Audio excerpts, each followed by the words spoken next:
Assalamualaikum warahmatullahi wabarakatuh. Alhamdulillah kita bertemu lagi di eh, sub materi operasi bilangan bulat pada subbab bilangan bulat gitu ya.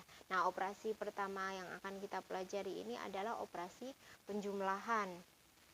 Nantinya kita akan belajar, kemarin sudah Bu Ani sampaikan, nggak cuma penjumlahan, ada pengurangan, ada perkalian, ada pembagian, ada perpangkatan, sampai pada akar kan gitu. Nah, ini diawali dari penjumlahan dulu yang paling sederhana.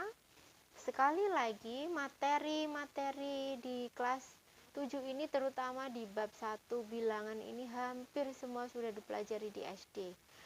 Pun dengan penjumlahan bilangan bulat sudah dipelajari, bahkan kelas 4 SD. Jadi kelas 4 SD, kelas 5 SD, kelas 6 SD kalian sudah belajar. Sekarang kelas 7 diulangi lagi. Wah, harusnya sudah nggak ada masalah harusnya gitu ya. Cuman tetap kewajiban Bu Ani untuk menjelaskan kalian, mengingat lagi materi dulu di SD tentang penjumlahan bilangan bulat gitu ya. Nah, di sini Bu Ani kasih 4 contoh, nanti kita bareng-bareng menyelesaikan. Nah, 4 contoh ini ada bedanya gitu ya. Di sini bilangan bernilai positif dengan bilangan bernilai positif, bilangan bernilai positif dengan bilangan bernilai negatif, bilangan bernilai negatif dengan bilangan bernilai positif, ini bernilai negatif dengan bernilai negatif. Nah, di sini nanti Bu Ani sudah nggak pakai garis bilangan, karena Bu Ani tahu dulu waktu SD itu kalian awalnya, jadi permulaan di dalam penjumlahan bilangan bulat pasti pakai garis bilangan. Jadi kalau ditambah positif maju kan gitu, kalau ditambah negatif mundur kan gitu ya. Nanti hasilnya ke angka berapa kan gitu, loncatnya maju sama mundur di garis bilangan itu.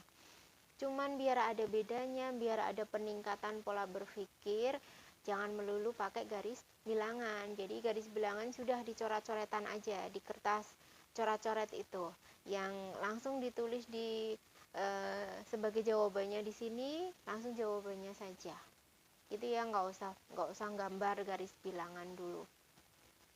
Dan lagi, selain pakai garis bilangan dulu waktu SD, kalau positif itu uang, kalau negatif itu utang kan gitu ya. Nah, Bu Ani pakai itu aja, jadi nggak usah gambar lagi garis bilangan, pakai uang sama utang saja gitu ya. Jadi kalau positif itu kalian beranggapan oh itu berarti uang, kalau negatif itu berarti utang. Yang namanya utang harus dibayar, dan bayarnya pakai uang kan gitu. Jadi dikurangkan dulu, dibayar dulu utangnya, nanti sisanya ada berapa lah, sisanya itu pun bisa sisa utang atau sisa uang kan gitu. Oke, kita mulai yuk di contoh soal ini. Yang pertama, dia positif sama positif, berarti uang sama uang. Masa uang sama uang jadi utang? Enggak ya. Jadi uang sama uang tetap jadi uang kan gitu. Jadi kalian punya uang 15 ditambah lagi uang 23, maka tetap jadi uang. Lah, uangnya jadi berapa? Uangnya jadi 38 gitu. Ya kan? Oke. Yang kedua, 10 ditambah negatif 16. Uangnya 10 tapi utangnya 16. Jadi uangnya dibuat bayar utang dulu, 10 dibayarkan. Set. Nah, sisanya apa? Masih utang ya kan? Utangnya masih berapa? Masih 6. Nah, maka ini jawabannya utang 6. Gitu ya. Yang ketiga, hampir mirip sih ini ya, mirip. Nanti pertemuan yang akan datang Bu Ani jelaskan sifat-sifatnya. Jadi ini operasinya dulu. Negatif 18 ditambah atau dijumlah dengan positif 27. Utangnya 18. Sedangkan punya uang 27. 7, banyakan mana? Banyakan uang, ya kan? Nah, maka utangnya ditutup dulu. Dibayar semua, 18. Selesai. Nah, masih sisa uang. Uangnya masih sisa karena uangnya lebih banyak. Sisanya berapa? Ada sisa 9. Jadi, uang 9. Positif. Gitu ya.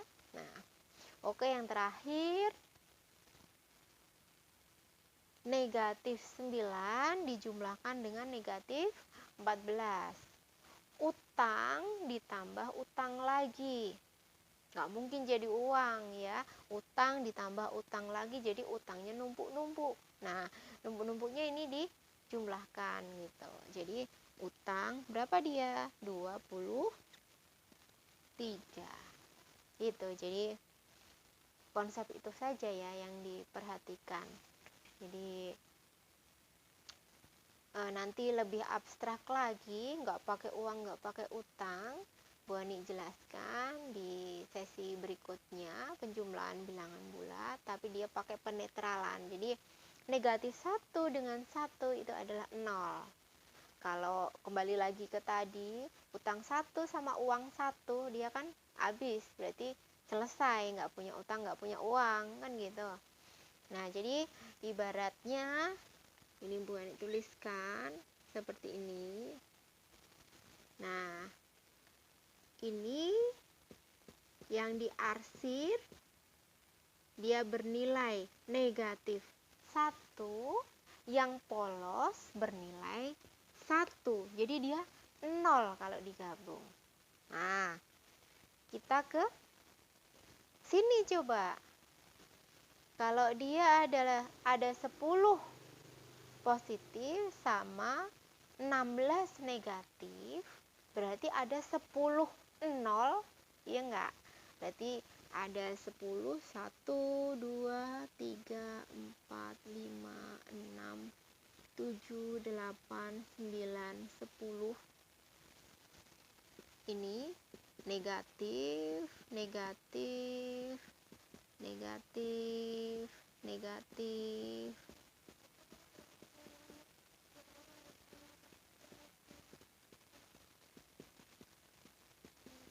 Nah, jadi 0 dia 10.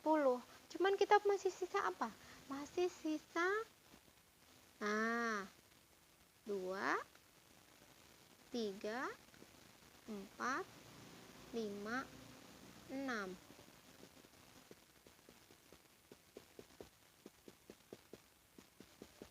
Negatif ada 6 yang nggak punya pasangan gitu ya kan? Karena positifnya udah habis. Artinya apa? 0, 0, 0, 0, 0, 10 ya udah 0. Berarti ini ada negatif 6. Berarti jawabannya negatif 6 gitu. Ini. Gitu ya. Jadi itu konsep peleburan. Jadi negatif 1 sama 1 itu jadinya 0 kalau dijumlahkan gitu. Jadi nggak melulu pakai konsep uang sama utang. Jadi lebih abstrak berpikirnya.